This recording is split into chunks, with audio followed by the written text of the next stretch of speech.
On the occasion of Deaf Day in Manipur, HornbillTV had an exclusive talk with Dr.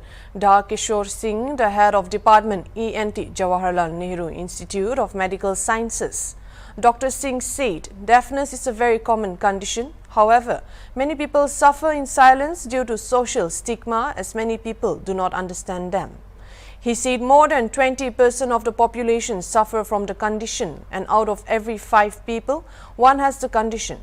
Professor said once a person notices some percentage of hearing loss, hearing aid should be so that the brain can be stimulated. He suggested that one should invest in good hearing aid and said a simple analog hearing aid costs a few thousands, while a digital aid could be more costlier. Doctor also said that the hearing loss is preventable.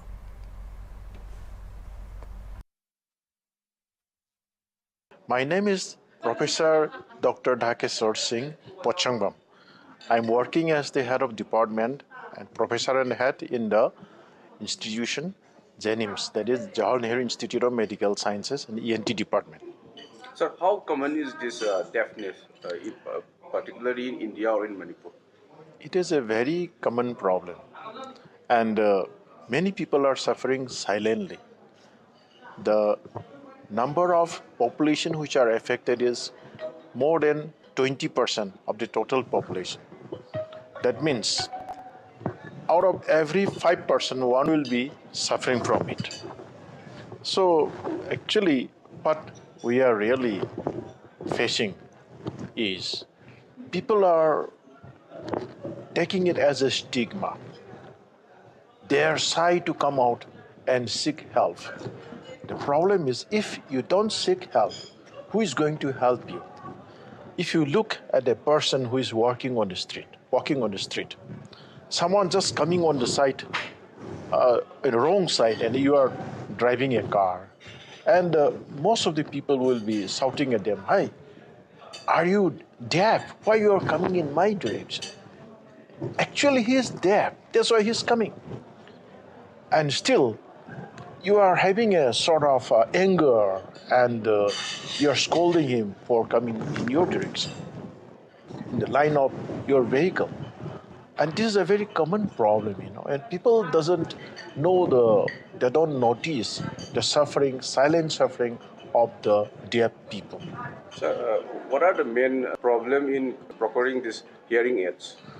Okay, regarding hearing aid, it is just like a spectacle used for people having vision problems. Same thing. So hearing aid is different from spectacles because it is costlier. It is just like, look at a mobile phone, a mobile phone which is just data phone, small, simple phone, costs less than 2,000, 3,000, even 4,000 you get it. But if you are using a smartphone, it will be minimum around about 20,000 and above. It is same thing, even in the hearing aid also, if you are using something like a body-worn hearing aid, you will get it at 1,000, sometimes less and a little more. But this is purely not digital, it is analogous and not very nice to listen to. And you don't be able to help a person properly. So best thing is you have to have a hearing aid which is easily giving you the hearing sensation from the sound which is coming from outside. It should be processed and given to your ear at different frequencies. Just imagine we are hearing sound from 20 cycles per second frequency to 20,000 cycles per second. It's a huge range of hearing frequency into certain groups. We call it channels and give it to the deaf person. Minimum 10, 12 channels will be good enough for a person to hear it properly. Otherwise, if it is less than that, you'll get in a very cheaper price, say around 10,000, 20,000. Still, it is not good enough for hearing properly. So just like in the smartphone, if you're going to use all the apps and to have all the specifications, then you need at least 30, 40,000 smartphones, just like that. If you are investing about 30,000, 40,000, then so we can, prevent hearing loss. So prevention is better than cure.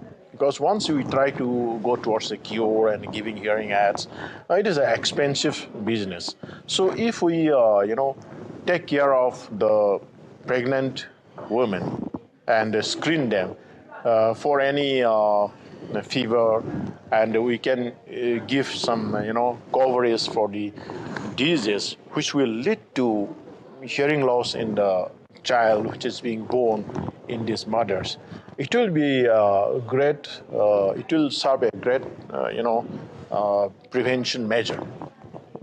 Another one is the genetic studies, and especially when the patient comes to a hospital, especially a teaching hospital, the gynecologist should refer the pregnant woman, to find out whether there is any risk for hearing loss or a child being born hearing loss in that mother. This should be a multidisciplinary approach. Still now we have not been doing this. This is number one. Number two, when the child is born, when a baby is born, just 1 or 2 days within this time, we can detect the hearing. Nowadays, we have got this facility in almost all the good hospitals and even district level hospitals. So this should be used. And if the child is found to be having hearing loss, then we can give hearing aid, even from 6 months of age. So if the child is given hearing aid in the early stage, the chance of child getting corrected and getting a proper schooling and getting over with the disability of the hearing loss will be minimized. Because if the hearing loss is there in a child who is more than 3 years old, then there will be chances of developmental problem in the speech. The speech will not be developed. If we don't hear, speech cannot develop.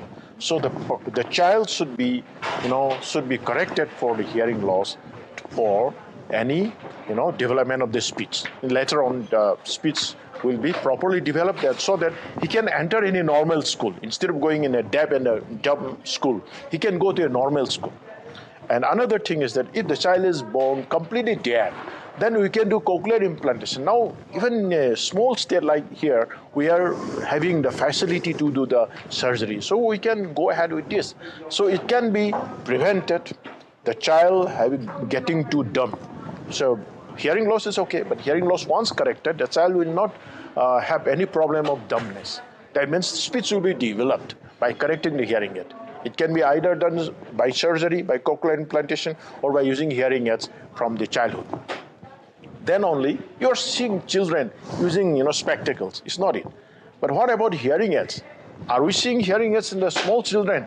You should be seeing it, because the number of population which are affected with hearing loss is huge. But still we are not seeing it. That means we are still lacking a lot of awareness campaign.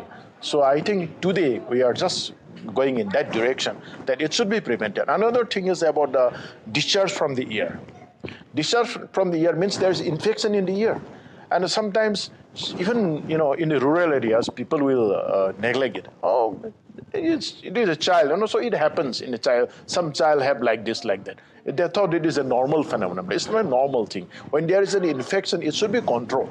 And if you control the infection in the beginning, chances of going the child towards deafness and going further deaf and hearing loss can be prevented. And this will go a long way. So prevention, I think, is far better than treatment. This is what I want to stress here.